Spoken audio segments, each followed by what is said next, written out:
Hey, Daniel Fleshman, Merry Christmas. The clickbait thumbnail, the secret story of Christmas nobody wants you to know, and how this could be America's last Christmas. Hyperbole? Well, we shall see. Remember, the reason for this season is actually Jesus, right? The way, the truth, and the light.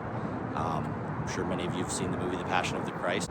Where is America, though, right now? I think I saw yesterday on a TV screen that Donald Trump said, Merry Christmas, even to the scumbag left that wants to destroy this country.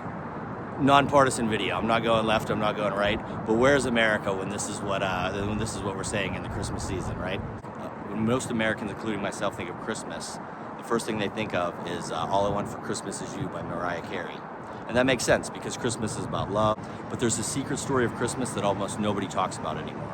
For some people, All I Want for Christmas Is You means family. Some it means the person they love the most. But at the heart of Christmas, the focus was always supposed to be Jesus, the way, the truth, and the light. And part of the Christmas story we stopped telling is that truth immediately ran into power. So Jesus wasn't born into peace, he was born into fear. A government afraid of losing control, a system that decided it was safer to eliminate truth than to listen to it. Before he ever healed anyone, before he ever challenged anyone, his existence alone was considered dangerous. Later, he would be dragged into a trial built on false witnesses, processed by institutions that knew truth, and chose convenience instead. The pattern. There's Job, Daniel, David, and Jesus was just the first. Job lost everything, not because he was evil, not because he was reckless, but because suffering tests whether faith is real. Daniel followed the law, and when his character couldn't be attacked, the law itself was weaponized. He was thrown into the lions. My name's Daniel, and throw me in with the lions, I'll be out in the morning. David didn't fight Goliath because he wanted power, he fought because power froze in fear. The modern warning, nonpartisan and universal. This isn't about left or right. This isn't about one party, one presidency, or one ideology. It's about something older and more dangerous, unchecked power. History shows us over and over that people don't lose their rights all at once. They lose them slowly. During moments of crisis, fear, silence, and distraction, you think you're immune. You're not.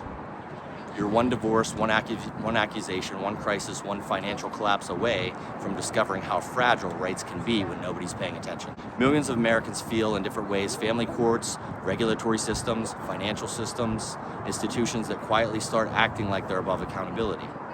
And when power believes it will never be questioned, corruption doesn't need ideology.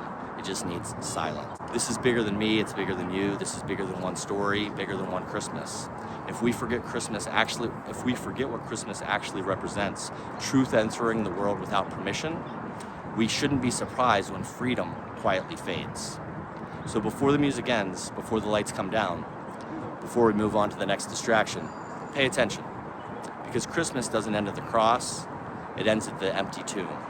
And truth only survives when ordinary people refuse to look away. Merry Christmas, especially to my son, Nico. Love you.